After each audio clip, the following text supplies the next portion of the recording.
हम लोगों ने 3 स्टेट्स ऑफ मैटर कंप्लीट कर लिए थे, सॉलिड, लिक्विड एंड गैस। अच्छे से डिफरेंस समझ लिया था एंड पूरा चैप्टर का इंट्रोडक्शन ले लिया था। इस वीडियो से हम लोग फोर्थ स्टेट ऑफ मैटर को बिगिन करेंगे, which is plasma. So plasma is a mixture of free electrons and ions. अब इलेक्ट्रॉन्स होते हैं नेगेटिवली चार्ज एंड आयंस हो सकते हैं आइदर पॉजिटिव और नेगेटिव। तो इनका जब मिक्सचर होता है तब प्लाज्मा बनता है और plasma is considered as the fourth state of matter. इसको हम फोर्थ स्टेट ऑफ मैटर भी बोलते हैं। तो आपकी प्रीवियस क्लासेस में आपको सॉलिड पढ़ाया होगा, आपको लिक्विड भी पढ़ाया होगा एंड आपको गैस भी पढ़ाया होगा, बट प्लाज्मा जो है ये इंट्रोड्यूस किया जाता है आपकी क्लास 9 से, जिसमें आपको पढ़ाया जा रहा है कि plasma fourth state of matter है और ये नेचुरली अकर करता है स्टार्स में। अब ये स्टार्स में कैसे अकर कर रहा है? Inside the stars the temperature is so high that atoms break down. तो स्टार्स में प्लाज्मा अकर कर रहा है क्योंकि स्टार्स के अंदर का टेम्परेचर बहुत ज्यादा है। स्टार्स हमारी सेलेस्टियल बॉडीज होती हैं जिनके पास खुद की हीट और खुद की लाइट है। तो स्टार्स में क्या है कि बहुत ज्यादा हीट है जिसकी वजह से एटम्स ब्रेक डाउन होते हैं। एटम्स की जो पार्टिकल्स हैं वो ब्रेक डाउन होती हैं और इसकी वजह से मिक्सचर हो जाता है फ्री इलेक्ट्रॉन्स का और आयंस का स्टार में, जिसको हम बोलते हैं plasma. The stars glow because of the presence of plasma in them. So बचपन में तो हमें बताया गया था कि स्टार्स और ये सब जितनी बाकी सेलेस्टियल बॉडीज होती हैं ये सन से लाइट रिफ्लेक्ट करती है तभी ग्लो होती है। बट इसमें क्या है, इसमें एक और रीजन अटैच्ड है कि इसमें बहुत ज्यादा स्टार्स में बहुत ज्यादा हीट होती है जो ब्रेक कर देती है एटम्स को, जिसकी वजह से ये स्टार्स हमें ग्लोइंग दिखते हैं because of plasma. So plasma can be made on earth also using electricity through gases at a very low pressure taken in a glass tube. तो अगर हमें प्लाज्मा को अर्थ पर भी एक्वायर करना है तो हमें इलेक्ट्रिसिटी यूज करनी पड़ेगी एक बहुत ही लो टेम्परेचर पे, और इलेक्ट्रिसिटी से हमें गैसेस को पास करवाना पड़ेगा जिससे हमें प्लाज्मा बनता हुआ दिखेगा। सो ये था फोर्थ स्टेट ऑफ मैटर जिसको प्लाज्मा बोलते हैं, और ये मेजरली हमें स्काई या सन या स्टार्स में अवेलेबल होता है because of the high temperature. अब हमने मैटर पढ़ लिए, हमने मैटर के स्टेट्स पढ़ लिए। मैटर के स्टेट्स को अगर हमें चेंज करना है, मतलब अगर हमें सॉलिड से लिक्विड में जाना है, लिक्विड से गैस में जाना है, तो हमारे पास दो तरीके हैं चेंज करने का मैटर का स्टेट, जो है बाय चेंजिंग द टेम्परेचर। मतलब अगर हम उसका टेम्परेचर चेंज कर देंगे तो उसका स्टेट चेंज हो सकता है। सिंपल सा एग्जांपल लो बॉईल करने का। कुछ अगर हम फ्रिज में से बर्फ को निकाल के धूप में रख देंगे तो वो पिघल पिघल के पानी बन जाएगा, और धूप लगती रहेगी और हीट मिलती रहेगी तो वो पानी इवेपोरेट होके वाटर वेपर में या गैस में बन जाएगा। तो स्टेट चेंज हुआ। क्यों हुआ? क्योंकि टेम्परेचर चेंज हुआ। फ्रिज में टेम्परेचर था बहुत ठंडा तो वहां पे वो अपने सेम स्टेट में थी, वही बर्फ को मैंने निकाल के धूप में 40 डिग्रीज में रख दिया तो उसको टेम्परेचर इंक्रीज हुआ। टेम्परेचर इंक्रीज होने से उसका स्टेट भी चेंज हुआ। तो सबसे पहला तरीका अगर हमें किसी भी चीज का स्टेट चेंज करना है वो है टेम्परेचर को देके या लेके। मतलब सिर्फ टेम्परेचर प्रोवाइड ही नहीं करा जाता, टेम्परेचर में हम इंक्रीज भी कर सकते हैं या टेम्परेचर में हम डिक्रीज भी कर सकते हैं। जैसे अगर मेरे को मेरा केक नहीं छोड़ो, अगर मेरे को मेरी आइसक्रीम या पुडिंग को फ्रीज करना है या उसको मोल्ड करना है तो मैं क्या करूंगी, मैं उसको रूम टेम्परेचर जो मान लो मेरा होगा 30 डिग्री से उसको फ्रिज में रख दूंगी जो कंपैरेटिवली कम टेम्परेचर का होगा। तो मैंने टेम्परेचर डिक्रीज भी किया।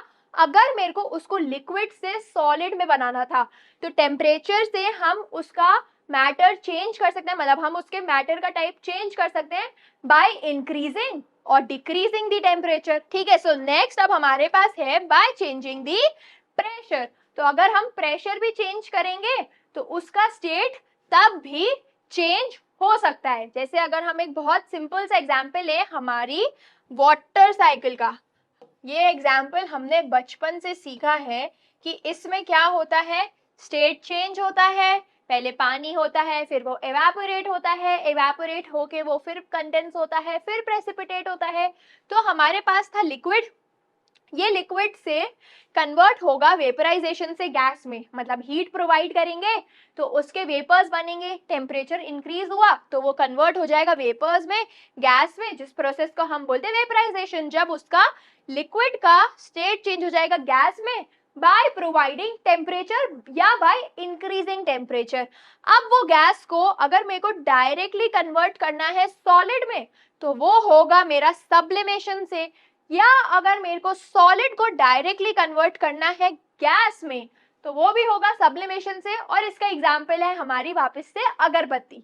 पूरी अगरबत्ती होती है इतनी बड़ी, जला दो तो वो नीचे भी गिरती जाती है और वो वेपर्स में भी कन्वर्ट हो जाती है। तो डायरेक्ट चेंज होता है जब सॉलिड का गैस से, तो उसको हम बोलते हैं सब्लिमेशन। अब अगर सॉलिड का चेंज हो रहा है लिक्विड में उसको बोलते हैं हम फ्यूजन। और अगर लिक्विड चेंज होती है सॉलिड में, या अगर लिक्विड को हमने फ्रीज करा या टेम्परेचर डिक्रीज कर दिया तो वो चेंज होगी सॉलिड में, जिसको हम बोलेंगे सॉलिडिफिकेशन। तो ये थे अलग अलग प्रोसेसेस। और एक एग्जांपल है कि सॉलिड को अगर मैं मेल्ट करूं, अगर मैंने बर्फ को निकाल के धूप में रख दिया, टेम्परेचर बढ़ा दिया तो वो मेल्ट हो जाएगा। वही चीज अगर मैंने वहीं पे रखी, जब उसको टेम्परेचर मिलते जा रहा है तो वो लिक्विड से जल्दी से गैस में भी चेंज हो जाएगा, जिसको मैं बोलती हूँ वेपराइजेशन। और ये पूरी प्रोसेस को हम इवेपोरेशन भी बोलते हैं। वहीं पे अगर मेरे को गैस को लिक्विड में करना है उसके लिए होता है कंडेंसेशन, एंड लिक्विड को वापस सॉलिड में करना है। हम बर्फ कैसे जमाते हैं, हम उसको फ्रीज करते हैं, हम उसको सॉलिडिफाई करते हैं। तो ये डिफरेंट डिफरेंट वेज होते हैं, डिफरेंट डिफरेंट प्रोसेसेस होते हैं जिसमें हम उनके स्टेट्स को चेंज कर सकते हैं। इसी से एक मिलता जुलता टॉपिक है melting point and boiling point. So the temperature at which solid melts into liquid at atmospheric pressure is called the melting point। हमारा एटमॉस्फेयर भी कुछ प्रेशर एक्सर्ट कर रहा है, तो इस प्रेशर की प्रेजेंस में जब एक सॉलिड मेल्ट हो जाता है लिक्विड में, वो होता है उसका मेल्टिंग पॉइंट। मतलब वो टेम्परेचर, जिस टेम्परेचर पे वो चेंज होगा स्टेट, वो हो जाएगा उसका मेल्टिंग पॉइंट। एक पर्टिकुलर टेम्परेचर उसका वो हो जाएगा मेल्टिंग पॉइंट। वहीं पे the temperature at which liquid can change into gas at atmospheric pressure is called its boiling point. तो जब वो सॉलिड से चेंज होगा लिक्विड में, मतलब वो चीज क्या हुई, मेल्ट हुई। मेल्ट हुई, अब जब मेल्टिंग के बाद वो चेंज होगा लिक्विड से गैस में तो वो होगा बॉइलिंग। जैसे हम जब कुछ चीज बॉईल करते हैं तो उसमें से हमें वेपर्स देखने को मिलते हैं, सेम प्रोसेस बॉइलिंग के लिए यूज किया जाता है। और वो एक पर्टिकुलर टेम्परेचर पर होता है, वो उसका बॉइलिंग पॉइंट होता है। हर सब्सटेंस का मतलब क्या कि हर सॉलिड का, हर लिक्विड का, हर गैस का बॉइलिंग पॉइंट डिफरेंट हो सकता है। तो जब चेंज आएगा एक पर्टिकुलर टेम्परेचर पे फ्रॉम सॉलिड टू लिक्विड, वो होगा मेरा मेल्टिंग पॉइंट। और जब चेंज आएगा from liquid to gas at a particular temperature, वो होगा मेरा बॉइलिंग पॉइंट। तो आई होप आपको यहाँ तक चीजें बिल्कुल क्लियर है। और अब हम लोग आ गए हैं एक इम्पॉर्टेंट एस्पेक्ट पे, एक इम्पॉर्टेंट टॉपिक पे, जो इस चैप्टर का एक वाइटल टॉपिक है, जो है latent heat of fusion and latent heat of evaporation. Okay, so हम लोग लेटेंट हीट ऑफ फ्यूजन को ऐसे डिफाइन करेंगे कि the amount of heat required by 1 kilogram of solid to get converted to liquid at atmospheric pressure and at melting point is called the latent heat of fusion। तो ये definition है latent heat of fusion की, जो ये बोलती है कि heat required by 1 kilogram of solid, मतलब 1 किलोग्राम ऑफ सॉलिड को मेल्टिंग पॉइंट पर एक पर्टिकुलर टेम्परेचर पर जब हमें कन्वर्ट करना है लिक्विड में एट एटमॉस्फेरिक प्रेशर, उसको हम लेटेंट हीट ऑफ फ्यूजन बोलेंगे। एंड इसको हम हिडन हीट भी बोलते हैं, हम इसको हिडन हीट भी बोलते हैं। अब लेटेंट हीट ऑफ वेपराइजेशन क्या होती है, the amount of heat required by 1 kilogram of liquid to get converted into gas at atmospheric pressure and at boiling point is known as the latent heat of vaporization। तो simple है, जब हम fusion पढ़ रहे थे, जब change हो रहा था लिक्विड और सॉलिड के बीच में, वो था एट मेल्टिंग पॉइंट। और जब चेंज हो रहा है लिक्विड और गैस के बीच में, तो वो है मेरा बॉइलिंग पॉइंट। नेक्स्ट हमारे पास है कि गैसेस कैन बी लिक्विफाइड, मतलब गैसेस को हम लिक्विड में भी चेंज कर सकते हैं by applying pressure and lowering the temperature. मतलब अगर मेरे को गैस को लिक्विड में चेंज करना है तो अगर मैं प्रेशर कम कर दूंगी तो गैस चेंज हो जाएगी लिक्विड में। एग्जाम्पल या हमारे पास इसका रीजन ये है कि when high pressure is applied to gas it compresses. जब हम गैस पे ज्यादा प्रेशर अप्लाई करेंगे तो वो कंप्रेस हो जाएगी, मतलब साइज डिक्रीज हो जाएगी एंड कॉन्सेंट्रेट हो जाएगी और उसकी वॉल्यूम बहुत ज्यादा कम हो जाएगी। And when we also lower its temperature it gets liquefied. So we also say that gases can be liquefied by compression and cooling। तो मतलब gases को हम liquid में convert कर सकते हैं उनको compress करके और उनको cool करके। जैसे अगर मेरे को एक liquid को वेपराइज कराना है, मतलब एक लिक्विड को एक गैस में कन्वर्ट करना है, तो मैं उसको टेम्परेचर और प्रेशर दूंगी। मतलब अगर मेरे पास लिक्विड है और उसको अगर मैं धूप में रख दूं तो टेम्परेचर ऑफ द सन की वजह से वो गैसेस में कन्वर्ट हो जाएगा, वो इवेपोरेट हो जाएगा। अब अगर मेरे को गैस को कन्वर्ट करना है लिक्विड में तो मैं प्रोसेस उल्टी कर दूंगी। जहां पे मैंने कंप्रेस करा, मतलब क्या करा, मैंने हाई प्रेशर प्रोवाइड करा और उसको टेम्परेचर डिक्रीज करके उसको प्रोवाइड करा, तो तब वो चेंज हो जाएगा इनटू लिक्विड। तो ये वाइसा वर्सा प्रोसेस से गैसेस को मैंने लिक्विफाई कर दिया by applying pressure and bye lowering the temperature. ठीक है, सो अब इस वीडियो का लास्ट टॉपिक आ गया, बिल्कुल ये चैप्टर फिर कंप्लीट हो जाएगा, जो है हमारा इवेपोरेशन। तो इवेपोरेशन को हम डिफाइन कैसे करेंगे कि the process in which a liquid changes into gas at any temperature below its boiling point। तो below its boiling point मतलब boiling point के नीचे का भी जो टेम्परेचर जिसमें लिक्विड चेंज हो जाए गैस में उसको हम बोलते हैं इवेपोरेशन। एग्जाम्पल है ड्राइंग ऑफ क्लोथ्स या वेट फ्लोर्स। तो जब हम गर्मी में देखते हैं क्या होता है, हमारे कपड़े बहुत जल्दी ठंडे हो जाते हैं, पर वहीं पे जब हम बारिश में देखते हैं या जब हम ठंड में देखते हैं तो हमारे कपड़ों का जो सूखने का रेट होता है वो भी डिक्रीज हो जाता है। वैसा क्यों?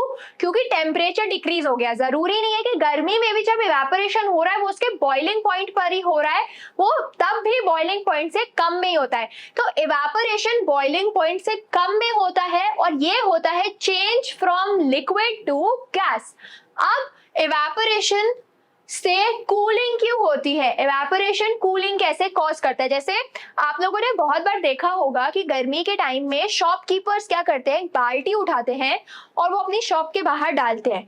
उनका कहना ये होता है कि पानी डालेंगे ना तो पानी इवेपोरेट होकर फिर कूलिंग कॉज करेगा। अब क्यों होता है ऐसा? इससे मिलता जुलता एक और एग्जाम्पल है कि जब हम एसीटोन या नेल पॉलिश रिमूवर जिससे नेल पेंट्स का रिमूव होता है, या परफ्यूम या पेट्रोल हमारे पाम पर रखते हैं तो उससे भी हमें ठंडक मिलती है। क्यों?